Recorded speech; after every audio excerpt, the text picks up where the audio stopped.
വനിതാ സംവരണ ബിൽ നടപ്പിലാക്കുന്നതിന്റെ ഭാഗമായി പാർലമെന്റിൽ വൻ നീക്കങ്ങളുമായി കേന്ദ്ര സർക്കാർ. ഇതിനായി ബി.ജെ.പി എംപിമാർക്ക് 3 ലൈൻ വിപ്പ് നൽകിക്കഴിഞ്ഞു. രാജ്യത്തെ ലോക്സഭാ സീറ്റുകളുടെ എണ്ണം നിലവിലുള്ള 543 നിന്ന് 816 ഉയർത്താനുള്ള ചരിത്രപരമായ തീരുമാനവും ഇതിനൊപ്പം ഉണ്ടാകുമെന്നാണ് സൂചന.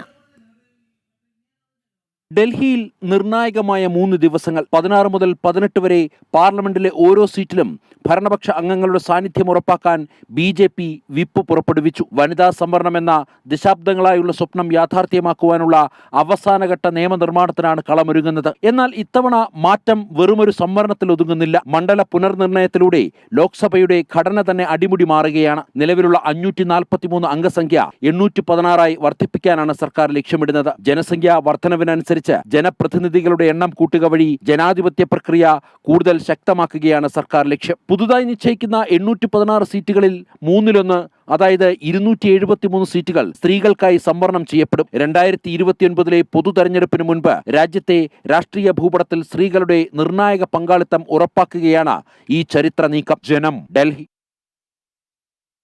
പയ്യന്നൂരിൽ വി കുഞ്ഞികൃഷ്ണൻ അനുകൂലിയായ ടി പുരുഷോത്തമന്റെ വീട് ആക്രമിച്ച സംഭവത്തിൽ 3 പേർ കൂടി പിടിയിലായിട്ടുണ്ട്.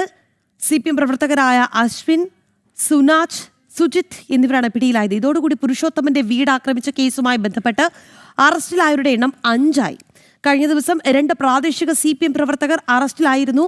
സുധീഷ്, അജയ് കൃഷ്ണ എന്നിവരെയായിരുന്നു അറസ്റ്റ് ചെയ്തത്. തെരഞ്ഞെടുപ്പ് പോളിംഗ് കഴിഞ്ഞതിന് തൊട്ടു പിന്നാലെയാണ് വി കുഞ്ഞികൃഷ്ണൻ അനുകൂലിയായ പുരുഷോത്തമന്റെ വീട് ആക്രമിക്കുകയും കാറ് തീവെച്ച് നശിപ്പിക്കുകയും ചെയ്യാൻ ശ്രമിച്ചത്.